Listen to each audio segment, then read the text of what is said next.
Çfarë po shohim? Çfarë po ndodh me institucionet që duhet të mbrojnë jetën e një njeriu? Çfarë janë bërë këto spitale? Një pacient nxirret jashtë, lihet në trotuar në gjendje të rëndë, në vend që të marrë ndihmë urgjente që nevojitet, dhe më pas ai ndron një jetë jashtë ambienteve të spitalit. Kjo nuk është thjesht një ngjarje e rëndë, kjo ngre pyetje që kërkojnë përgjigje të menjëhershme. Kush e bëri këtë veprim? Kush e dha urdhërin që një pacient të lihet jashtë? Kush do të mbajë përgjegjësi për humjen e kësaj jete?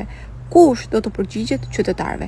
Askush nuk duhet të trajtohet në këtë mënyrë. Spitali duhet të jetë vendi ku luftohet për të shpëtuar jetë dhe jo vendi ku një njeri mbetet pa ndihmë deri në frymën e fundit. Nuk mund të heshtim përballë rasteve të tilla.